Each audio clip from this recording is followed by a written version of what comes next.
자, 정신건강 사회복지론 13주 두 번째 시간이고요. 지난주에 이어서 8장 지역사회 대상의 실천 중에서 이번 시간의 주제는 인권과 권리 옹호입니다. 여러분들이 그 다른 과목에서도 사회복지 전반에 걸쳐서 우리는 클라이언트 인권 그리고 클라이언트에 대한 권리 옹호 이 두 가지 주제로 여러 가지 학습을 이미 해왔겠습니다만 이번 시간엔 그 정신장애를 초점을 두고 하게 될 거고요. 똑같이 인권을 설명하더라도 그 이제 교수님들마다 강조하는 초점은 다를 수 있기 때문에 여러 가지 관점을 참고하는 것은 여러분들에게 사회과학을 전공하는 입장에선 굉장히 중요한 의미가 있다고 할 수 있겠습니다. 자, 인권의 개념. 인권이란 인간으로서 당연히 가지는 권리로서 인권의 개념은 근대 이후의 자연법 사상에 의해서 구체화되어서 각 국가의 헌법이 보장하는 권리로 자리 잡게 되었다인데요. 어, 나는 이것을 과거형으로 표현하는 거에 대해서는 불만입니다. 적절치 않다고 생각이 됩니다.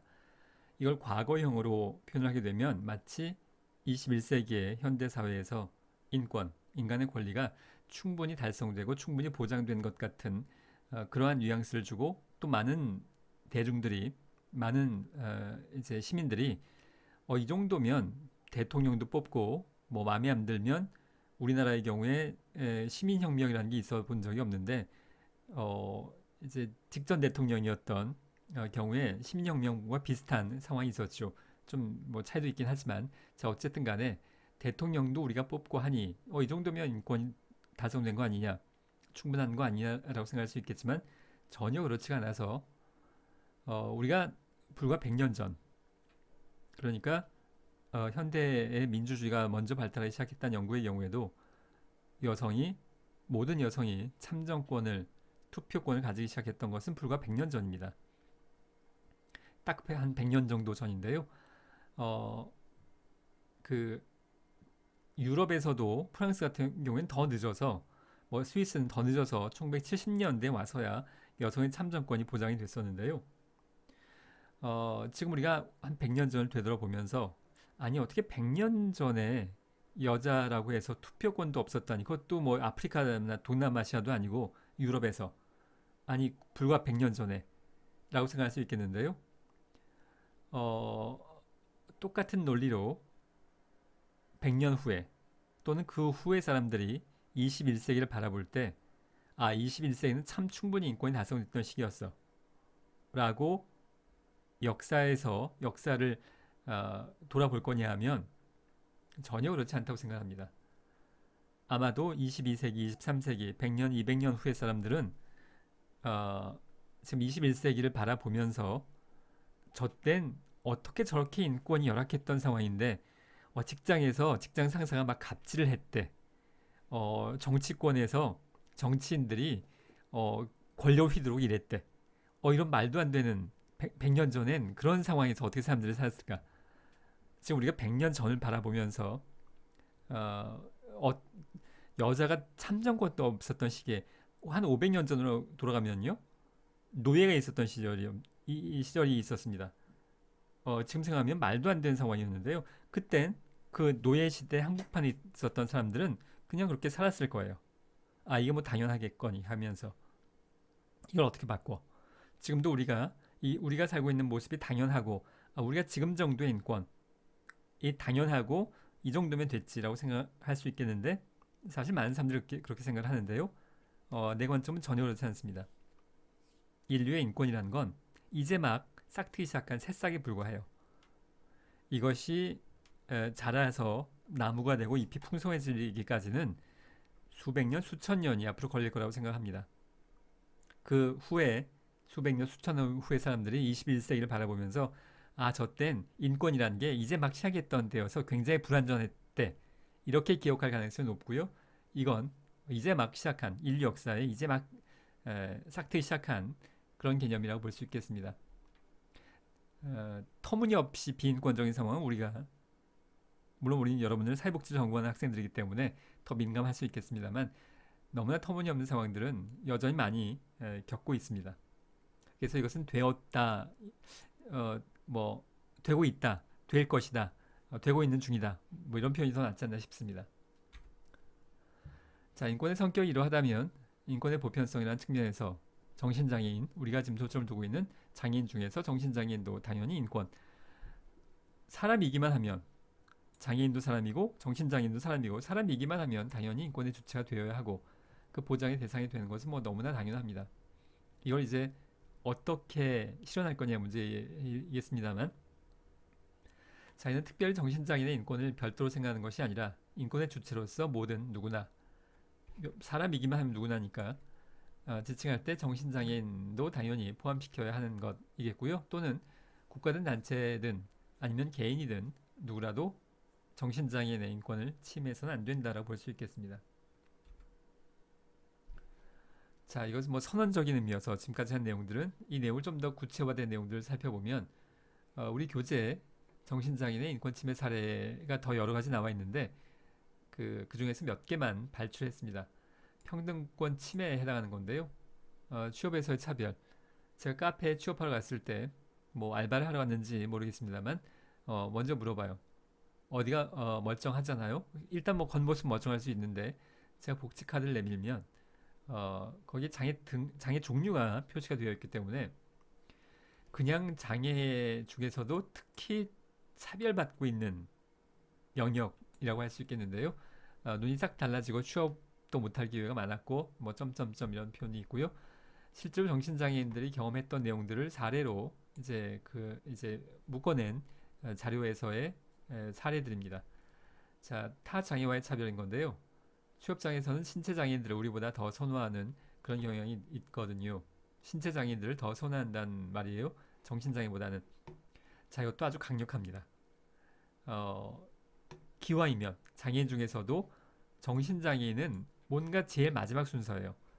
차라리 신체 장애인이면 뭐 괜찮은데 같이 일을 하겠는데 정신장애랑 일 못해 라는 차별 편견 또 인권 침해 요소들은 굉장히 강력하게 우리 사회의 편견으로 자리 잡아 있습니다. 두 번째 자유권 침해인데요. 사생활 보장으로서 정신질환 병력의 비밀 보장이 허술해서 이건 지금도 계속 유지가 되고 있는데요. 사고를 치지도 않았는데 뭐 이거 범죄 관련된 사고를 치지도 않았는데 경찰서에 정신병력 조회가 되고 있는 것. 우리가 사회 문제를 다룰 때 OX 문제로 접근하는 것은 굉장히 위험합니다. 여러분들이 이미 그 심화반이기 때문에 충분히 이해가 있겠습니다만 정신장애 아님 이렇게 OX 문제로 접근하는 건 대단히 문제가 있을 수 있어요. 정신장애인 중에서 위험할 수 있습니다. 우리가 그 위험에 대한 이슈를 잠시 후에 더 다루겠습니다만 분명히 위험할 수 있죠. 근데 정신장애인 한 명이 위험하다고 해서 또는 일부가 위험하다고 해서 정신장애인이라고 뭉뚱그려진 카테고라이즈 된 모든 사람들은 정신장애 한 번 있기만 하면 그 모든 사람들은 다 위험한 사람들, 다 뭔가 꺼려진 사람들이라고 마치 OX 문제. 이것은 뭐 우리가 사회 문제를 다룰 때 모든 것이 다 마찬가지라고 볼 수 있죠. 여러분 MBTI 성격 검사 해봤겠습니다만 이 16가지로 나누어서 딱 하나에 정해지면 나머지는 아니고 딱 그 뭐 ISTJ면 ISTJ에 해당하는 것만 그 사람의 모든 특성이고 나머지는 전혀 없고 이게 무슨 OX 문제가 아닌 거죠. 인간의 문제는 어딘가 경계가 중첩되고 흐릿하고 모호한 그런 상황들은 얼마든지 있을 수 있겠는데요. 정책으로 보든 개인의 심리 내면으로 보든 그러니까 정신장애인이다 아니다 이런 이분법적으로 접근하는 것은 굉장히 위험해서 정신병력 조회가 될 필요가 있는 이미 위험성이 있는 전력이 있는 그런 경우도 있을 수 있겠죠. 그런데 그렇다고 해서 모든 정신장애인을 정신병력을 마음대로 조회한다면 그것은 인권 침해적인 요소가 분명히 있어 보입니다. 세 번째 사회권 침해인데요. 봉사활동의 제한으로서 그러니까 봉사활동 하러 왔는데 정신분열증이고 뭐 물론 과거 표현입니다만 정신분열증이 있다고 했더니 안 된대요. 자, 그러니까 정신분열병 얘기만 하면 모두 안 되고 X를 할까요? 정신분열병이라고 하더라도 모두 되고 이렇게 OX로 접근하는 것은 적절치 않습니다. 우리는 이 경계선을 판단해야 돼요. 윤리적인 딜레마이기도 한데 그것이 어렵다고 하더라도 포기하지 말고 뭔가 애매한 영역이 있죠. 삼각형이 있을 수도 있습니다. 근데 이런 것이 한 명 또는 일부가 있다고 하더라도 이거 애매하니까 우리 다 되는 걸로 하자. 다 안 되는 걸로 하자. 이런 접근 방법은 위험하다고 할 수 있습니다.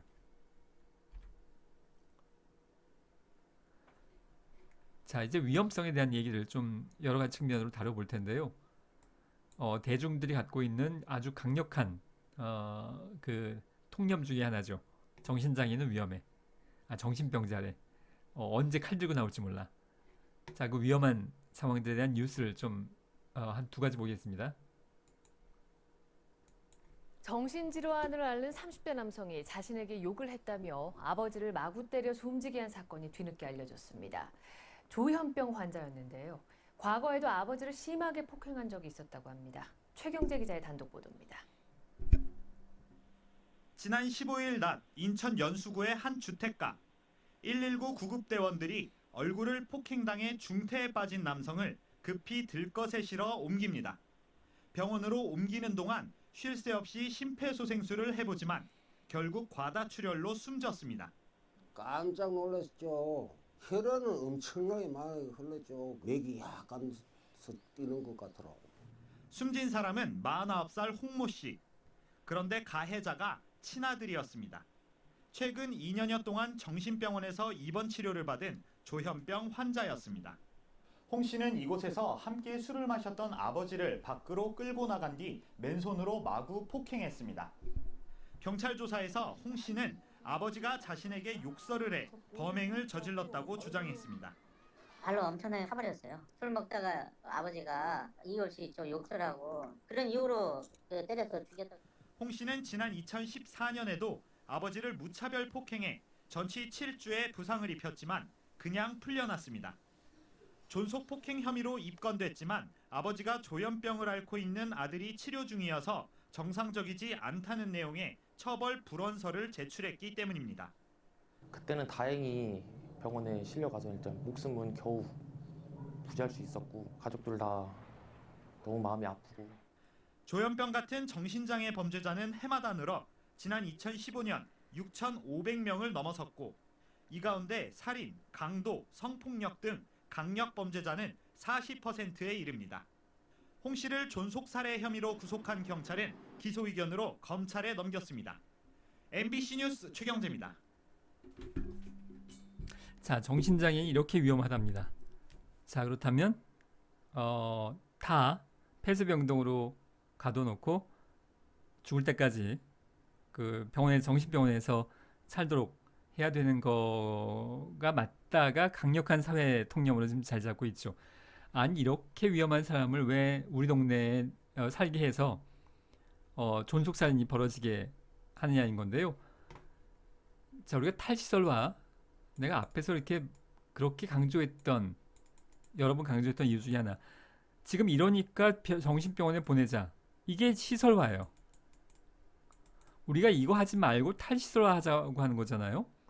탈시설화에서 우리 동네, 이렇게 건물 그리면 안 될 것 같은데, 이거 말고 그냥 우리 동네, 자기 집에, 여러분 옆집에 정신장애인도 함께 살도록 하자. 그게 장애인이든 지적장애인이든 정신장애인이든 그게 탈시설화의 맥락이에요. 이게 사회통합의 의미이기도 하고, 자, 정신장애인 가둬놓고 우리가 서비스 줘야 될 사람, 사회복지사나 일종의 정신건강 관련된 전문가들도 이렇게 생각할 수 있겠습니다. 그러니까 여러분들이 정신건강 분야의 전문가로서 역할을 한다는 건 가둬놓고 어떤 서비스를 줄까? 물론 이렇게 필요한 사람도 있습니다. 위험한 사람도 있고. 그런데 위험하니까 모든 정신장애인은 다 가둬놓고 시설화하자. 우리가 지금 이거 하지 말고 탈시설화하자는 게 사회복지의 대원칙인 거잖아요. 자, 다시 한번 OX 문제를 접근하는 것은 바람직하지 않고요. 대단히 위험합니다. 위험하지 않은데 또 불구하고 많은 정신장애인이 평생을 정신병원에 보내게 되는 결과를 초래할 수 있습니다. 이 중간에 물론 위험한 사람이 있어요. 우리가 이걸 어떻게 조절하고 통제할 거냐가 우리의 관심사이지 위험한 사람이 없다는 아니에요. 위험한 사람이 분명히 있을 수 있습니다. 그런데 이들을 어떻게 통제할 거며 특히 요 애매한 지점에 있는 사람들을 지역사회에서 어떻게 관리하고 개입할 거냐. 그 초점에 사회복지사가 정신건강 관련된 전문가들이 있어야 되겠고요. 이것을 OX 문제로 나누어서 모두 다 정신병원 또는 모두 다 지역사회 둘 다 정답이 아니라고 볼 수 있겠습니다. 우리가 이런 사건이 발생하지 않도록 하는 것이 중요할 텐데 그런데 이제 문제는 뭐냐 하면 지역사회 그 시민들의 사회통념이 강력하게 이런 사건들이 한번 나면 도대체 왜 국가는 저런 정신장애인들을 탈시설화해서 시설화 더 해야 되는데 왜 국가 이렇게 잘못 가고 있는 거지? 여러분들의 역할이 필요한 건데요. 이제 이 내용을 좀 더 논의를 진행해 보도록 하죠.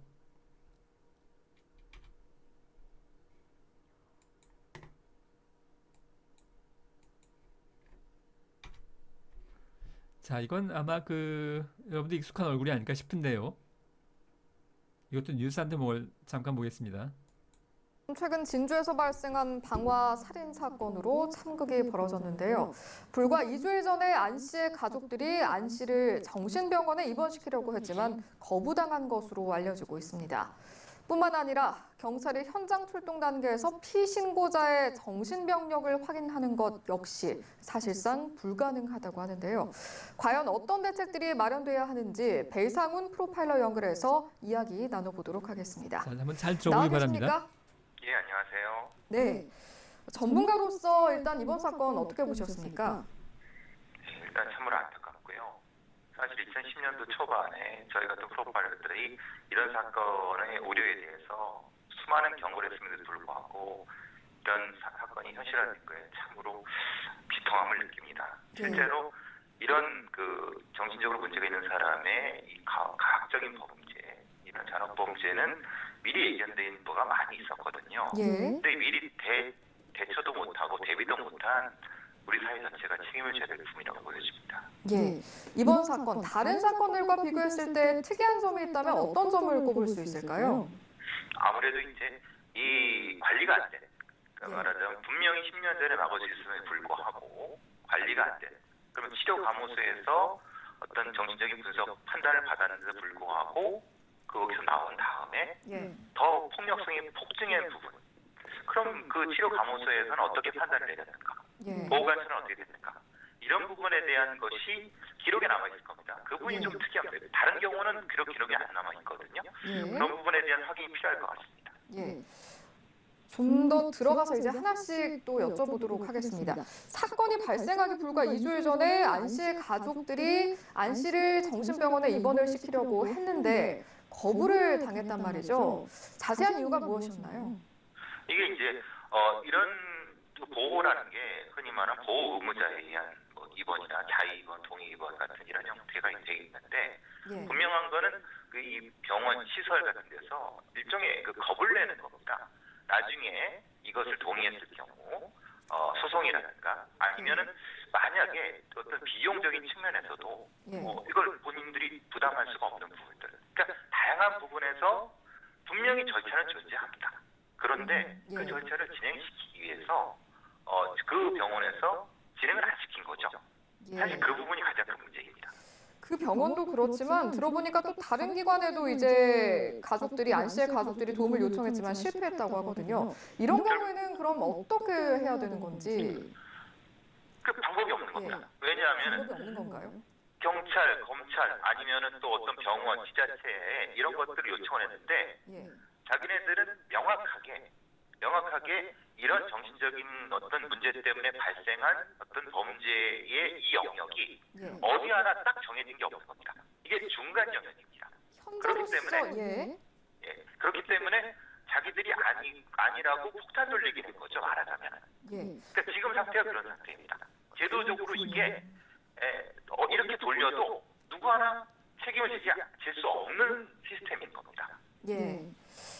그렇다면 또 한 가지 짚어봐야 할 점이요. 경찰이 현장에 출동해서 피신고자의 정신병력을 확인하는 게 불가능하다는 점, 이 부분도 저는 참 충격적이었는데 여기에 대해서도 좀 짚어주실까요? 경찰이 이런 부분을 신고받고 출동했을 때 확인하는 게 킥스라는 시스템인데요. 예. 그건 수사 시스템, 치안 시스템이고요. 예. 정신병력은 국민건강보험법에 규정돼 있고요. 예. 그건 의료법과 관련된 부분입니다. 그러니까 의료법과 국민건강보험에 관련된 데이터가 이 수사 관련된 게 넘어올 수가 없습니다. 지금 법상으로. 의료법 21조라든가 국민건강보험법이라든가 예. 그리고 지금 경찰이 가지고 있는 킥스 시스템으로 넘어오게 되면 그걸 처벌을 받습니다. 그러니까 예. 경찰은 출동할 때 이 사람이 전과는 있는데 그 전과가 정신병력에 의한 전과인지를 확인 못하고 출동하는 겁니다. 그렇기 때문에 대처 자체를 할 수가 없는 겁니다. 예, 현장 출동도 그런데요. 이번 사건의 피해자 유족들 이야기를 들어보면 그동안 여러 관공서에 수차례 민원을 제기했다고 하는데 이렇게 폭력성을 보이는 정신질환이나 폭력으로 경찰 수사를 받은 인물 같은 경우에는 특히 더 미리 예방이랄까요? 경찰의 도움을 구할 수 있는 제도가 없었으려나 싶은데 말씀하신 것처럼 시스템 문제로 없었다고 봐야 되는 거죠? 그러니까 경찰의 도움을 구할 수 있는 거는 이 사람이 어떤 범죄를 저지를 것 같으니까 구금을 해주십시오 아니면 체포를 해주십시오라고 해야 되는 거 아니겠습니까? 예. 그럼 체포라든가 구금을 하려고 하면 영장이 아닌 이상 48시간 내에 긴급 체포 이런 부분들을 할 수 있는데 예. 그 이상은 검찰로 넘어가서 체포영장이나 구속 상태가 돼야 되는 부분인 건데 예. 그 부분에 갈 수 있을 정도까지의 그 범죄 자체가 수준이 낮아지는 거죠. 그러면 이게 축적된 여러 번의 이런 괴롭힘이 반복됐을 경우는 그 경우는 어떤 주체가 이걸 맡아야 되느냐. 검찰이 맡아야 되느냐 아니면 지자체의 건강센터에서 맡아야 되느냐라고 하는 케이스 컨트롤 타워 자체의 제도가 없는 겁니다. 그러니까 단일 사건에 대해서 경찰은 수사를 할 수 있는데 예. 도와줄 수 있는데 작은 사건들의 여러 가지가 할 수 있는 건 경찰이 그건 할 수가 없는 겁니다. 어떤 통합된 제도의 부재라는 그렇죠. 그런 지적이신 것 이거는 같은데요. 이쪽과 저쪽의 경계선에 있는 겁니다. 예. 그래서 제가 그 케이스라고 말씀드린 겁니다. 이게 그럼- 사건이 아니라 예. 사건들 케이스죠. 그렇다면 앞으로 이번 사건과 같은 참극 다시는 벌어져서는 안 되지 않겠습니까? 앞으로는 예. 어떤 제도가 좀 마련이 돼야 될까요? 그러니까 저는 늘 말씀드리는 게 미국 같으면 복지경찰이라는 개념을 씁니다. 예. 이건 복지도 아니고 경찰도 아닌 영역입니다. 그런데 복지 영역이기도 경찰 영역이기도 하죠. 그러니까 예. 중간을 커버할 수 있는 시스템적인 벽을 허무는 시스템이 있어야 되는 겁니다. 예. 즉, 이게 범죄를 저지른 정신질환자를 관할할 수 있는 그 전문 부서가 있어야 된다는 겁니다. 지금은 예. 그게 없다는 게 문제가 되는 거죠. 예. 알겠습니다. 오늘 말씀 여기서 마무리 짓도록 하겠습니다. 지금까지 배상훈 프로파일러와 함께했습니다. 말씀 고맙습니다. 감사합니다. 자, 이것만 가지고도 뭐 사실 1시간 토론을 해도 괜찮을 만한 주제인데요. 이 후반부 부분에 이 아나운서가 어떤 얘기를 했었냐 하면 경찰이 정신장애 병력을 조회할 수 없다니 이해할 수가 없다. 뭐 이런 반응을 보였는데요. 인권 침해입니다. 여러분들이 맹장 수술을 했던 또는 무슨 간 이식 수술을 했던 그걸 경찰이 알고 있어야 되냐면 그건 개인정보에 해당이 되는 거죠. 정신병력도 물론 기본적으로 마찬가지입니다. 정신병력 있기만 하면 정신병원 치료만 받기만 하면 그 병력 기록은 다 경찰에 조회할 수 있어야 되냐 하면 그게 인권 침해라고 하는 겁니다. 물론 그 전제 조건은 자 다시 한번 우리는 OX 문제로 접근하는 것은 대단히 위험합니다. 모든 정신장애인은 정신병력 조회를 받으면 안 된다. 또는 모든 정신장애는 정신병력 조회를 경찰이 할 수 있어야 된다. 둘 다 정답이 아니라고 볼 수 있겠습니다. 우리에게 필요한 건 적절한 판단력이에요. 그리고 이 프로파일러가 얘기했듯이 우리에게 필요한 건 판단과 케이스 바이 케이스를 접근할 수 있는 시스템의 문제이지 모든 정신장애인이 아닌 것. 이런 식으로 접근하는 것은 대단히 위험할 수밖에 없고요. 이런 사건들이 날 때마다 물론 기본적으로 탈시설화 한 다음에 지역사회로 정신장애인이 왔다면 여기에 그냥 지역사회에 덜렁 갖다 놓는 것이 아니라 다른 장애인도 물론 마찬가지입니다. 덜렁 정신병원에서 나와서 탈소해서 지역사회에 놓기만 하면 그러면 우리가 할 일 끝. 이 절대로 아니어서 이런 상황들이 발생하지 않도록 사회복지사라든가 관련 전문가들이 관련된 시스템 계획, 개입 것들을 지속적으로 해나가면서 이런 문제들이 발생하지 않도록 통제해 나갈, 관리와 통제를 해 나가야 될 것이지, 이런 사건이 하나 터지면 다시 되돌아서 정신병원으로. 자, 이건 적절치 않다는 겁니다. 자, 그리고 이러한 관점들이 왜 편견이라고 내가 자꾸 이야기하는 거냐에 대한 내용을 이제 볼 텐데요. 물음표는 뭐냐면, 자, 그렇다면 우리가 지금 우리나라 사회에서 발생하는 모든 이런 살인, 방화 사건들은 모두 다 정신장애인만 저지르더냐는 겁니다. 자, 정신장애인만 저지른다면 정신장애 위험한 거 맞아요. 자, 근데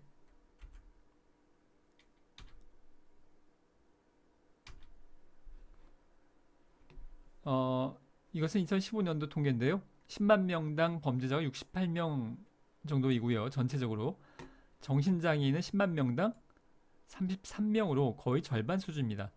근데 통계라는 건 어떤 기준을 적용하느냐에 따라서 상당히 달라지긴 해요.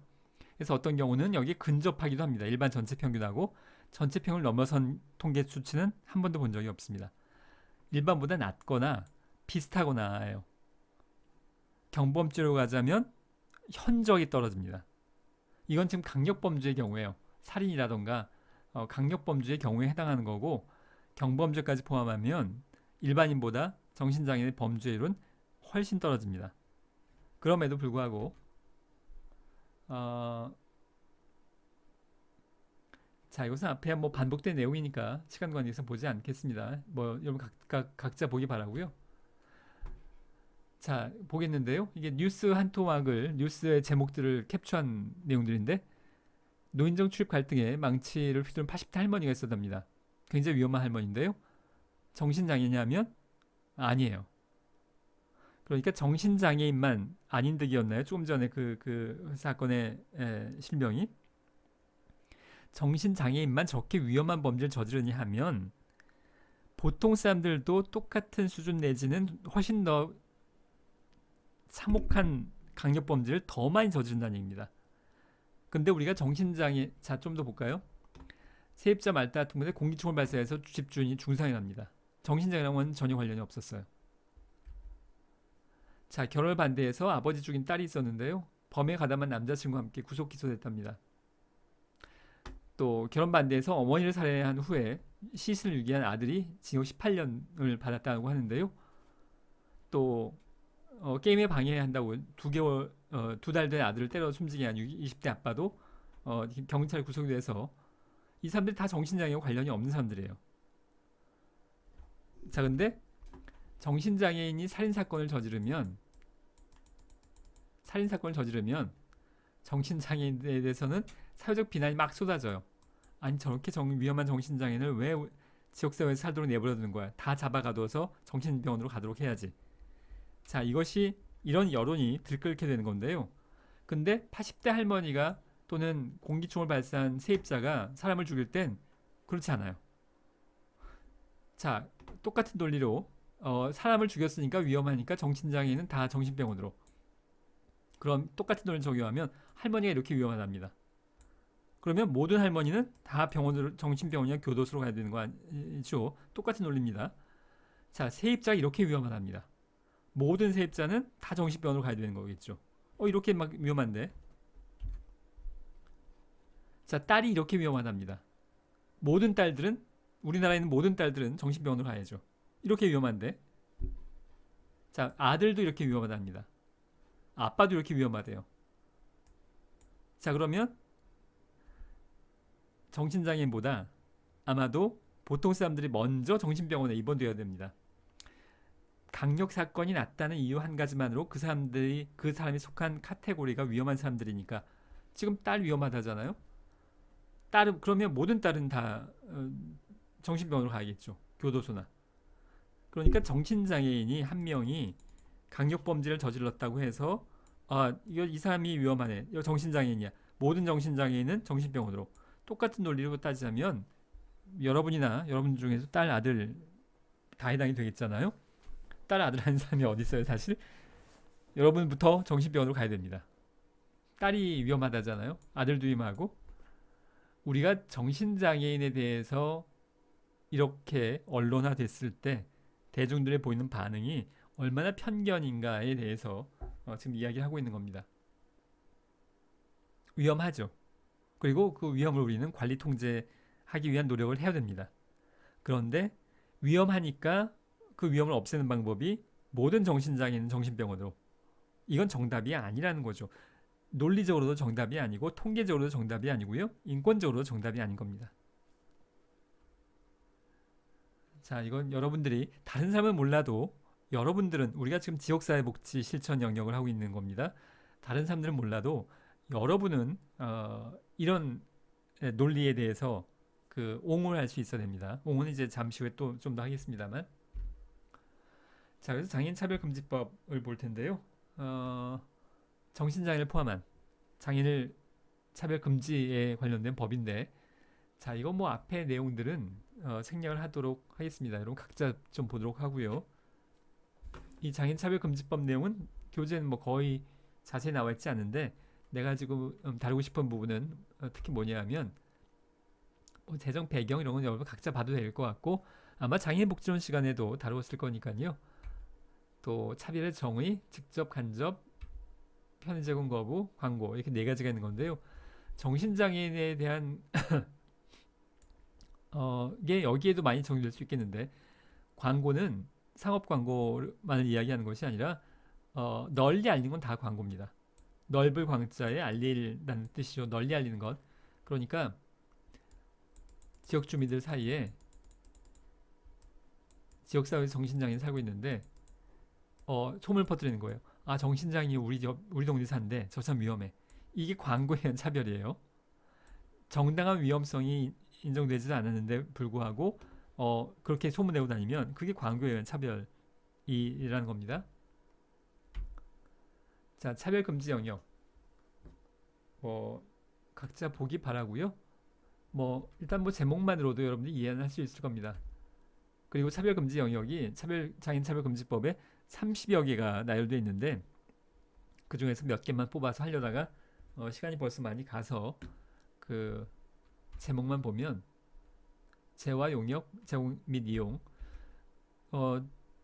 이제 전월세 계약할 때 정신장애인하고 거주한다면 여기에 해당된다는 얘기입니다.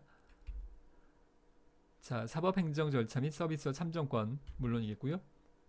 자, 모부성권성. 자, 모부성권. 이래서 이혼을 해요. 여기 여자가 있고 남자가 있는데 이혼을 했습니다. 근데 이제 아이가 있으면 양육권에 대한 다툼이 있을 수 있겠는데, 어느 쪽을 정신장애인이라고 한다면, 정신장애인이니까 양육권은 당연히 엄마, 다른 조건은 하나도 고려하지 않고, 이렇다면 여기 모부성권을 차별하는 겁니다. 가족, 가정, 복지시설, 건강권에 대한 차별금지 영역, 장애 여성 및 장애 아동에 대해서, 그러니까 여성과 아동도 사회적 소수의 측면이 있는데 거기에 장애까지 포함되면 더더욱 우리가 보호해야 될 필요가 있겠다는 말의 의미입니다. 차별받지 않도록. 자, 지금 이번 시간에 좀 더 다루고 싶은 내용은 요 얘기입니다. 권리구제. 장애인 차별금지법이 의미가 있는 건 장애인을 차별하지 말자를 단지 선언적으로, 그런 법은 과거에도 있었어요. 장애인복지법에도 장애인 차별하지 맙시다 이런 정도의 선언적인 의미는 조항이 이미 있었습니다만, 그게 선언적이기만 한다면 아무 의미가 없는 거죠. 처벌에 대한 얘기. 그러니까 장애인 차별받았을 때 우리가 어떻게 구제할 거냐, 즉 차별한 사람을 처벌하는 것에 대한 규정이 장애인 이 장차법에 담겨 있다는 게 의미 있는 대목인 건데요. 크게 네 가지 방법이 있습니다. 국가인권위원회에 진정을 하고, 국가인권위원회가 조사하고 시정 권고를 하는 건데, 이거 권고라는 의미는 의무는 아니에요. 근데 공공기관이나 대기업이라던가는 이것만으로도 상당히 영향력이 있죠. 그런데 여기에서 권고로 시정이 안 된다면 그 다음에 법무부에서 직접 시정 명령을 할 수 있습니다. 이건 행정부죠. 과태료든 벌금이 부과될 수 있겠고요. 근데 이건 지금 거의 1년에 몇 건, 한두 건 정도 있을까 말까 한 정도로 거의 사문화에 가깝습니다. 이건 거의 시행이 안 되고 있어요. 자, 다음에 이제 사법부인데요. 법원에서 민사상 손해에 대한 손해배상 청구가 가능합니다. 장차별 금지에서 내가 이런 피해를 봤다. 소송할 수 있다는 얘기예요.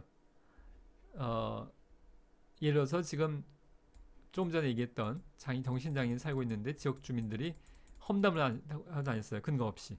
그러면 소송할 수 있다는 얘기예요. 법원이 여기 벌금 때릴 수 있다는 얘기입니다. 이건 벌금이 아니고 손해배상을 할 수 있다는 얘기, 하도록 판결이 날 수 있다는 얘기고요. 이것이 중대한 차별이라면 형사소송, 그러니까 벌금이나 교도소에 가는 그러한 형사적 국가가 개인을 처벌하는 그러한 민법, 형법에 관련된 법원의 판결로 재판으로 갈 수 있겠다라는 것이, 그러니까 장애인 차별하면 법에 걸린다 그 얘기고요. 당연히 법 위반이니까 민형사상의 소송에 책임을 질 수 있겠다라는 것이 장차법의 의미라고 할 수 있겠습니다. 자, 다음으로 포괄적 차별금지법에 대한 내용을 다룰 텐데요. 장애인 차별금지법이 제정될 때도 그 당시에 보건복지부 입장에서는 이거 장애인만 차별금지법을 만드는 건 적절치 않다. 처음부터 포괄적 차별금지법, 그러니까 장애이든 아니든 뭐 나이가 많던 적던 여자든 아니든 뭐 이민자든 아니든 외국인 뭐 범죄인이든 아니든 그 모든 성적 소수는 아니든 그 모든 것들을 포괄적으로 차별하지 말도록 법으로 정하자. 물론 이 법을 정한단 말의 의미는 이거 위반하면, 차별하면 법으로 벌금 때리고 교도소 보내겠다 그 얘기를 전제로 하는 겁니다. 근데 이렇게 가야 될 텐데 왜 장애인만 유독 법을 따로 하나 만드는 건 적절치 않다. 애초부터 그렇게 됐었어요. 근데 워낙 반대가 심해서, 다른 영역의 반대가 심해서 장애인만 먼저 하자라고 결정이 났는데, 여전히 포괄적 차별금지법은 일단 내용을 보면 포괄적 차별금지법은 합리적 이유 없이 뭐 우리 여러분들이 익숙한 그런 여러 가지 차별받지 않도록 하는 내용의 법률인데 너무나 당연해 보이는 건데요. 2007년도, 10년도 세 차례 시도가 됐고, 이번에 아주 최근에 한 일주일 정도 전부터 통합당에서 뭐 무슨 당을 뭐 이야기하는 건 뭐 팩트니까, 통합당에서 이런 포괄적 차별금지법 만들자. 오히려 원래 인권에 대해서 강조하는 건 현 정부 쪽인데 그래서 그럼 이거 반대 없이 야당 여당 다, 원래 민주당은 계속 이렇게 노력을 해왔고요. 통합당에서도 하자 그러면 이거 통과되지 않겠나는데 뭐가 하나 빠졌어요. 지금 통합당에서 주장하고 있는 법안은 성소수자는 빠졌습니다. 그리고 이게 왜 이렇게 당연해 보이는 내용이 왜 이렇게 세 번에 걸쳐서 실패했냐 하면, 특정 종교계에서 뭐 얘기하지 않아도 아마 우리나라 큰 종교 중에서 어디라고 뭐 얘기 안 해도 알 것 같은데요. 거기에서 성소수자에 대한 차별을 금지하는 것을 법안으로 만들면 성소수자는 차별해야 되는데 차별하지 말라니 이게 말이 되느냐. 우린 차별하겠다. 이 법안을 아주 강력하게 반대 여론을 펼쳤고요. 의원 사무실들이 아주 전화가 불이 났다고 합니다. 반대 전화로. 그리고 하도 압력이 심해서 의원들이 입법 이제 입법 명단에 포함됐던 의원들이 탈퇴하기 시작했어요. 하도 반대 여론이 심하니까, 특정 종교계에서. 그 특정 종교가 또 모든 경우는 아니겠죠. 주로 보수적인 특정 종교에서. 그래서 결국 다 무산됐습니다. 이번에도 어떻게 될지 모르겠어요. 자, 그렇지만 사회복지를 전공하는 입장에서 우리는 장애인만 차별 금지할 게 아니라 이러한 것, 여러분들이 알고 있는 모든 성적 지향성도 포함해서 차별금지법을 너무나 당연히 만들어야 될 거라고 생각을 하고요. 뭐 앞으로 우리 미래에 언제 이게 통과될지는, 또 이번에도 또 무산될지는 어떨지 모르겠습니다만 정신장애를 포함한 장애인 차별금지법만이 아닌 포괄적 차별금지법으로 가야 될 거라고 생각합니다. 자, 이번 시간 여기까지 하도록 하겠습니다.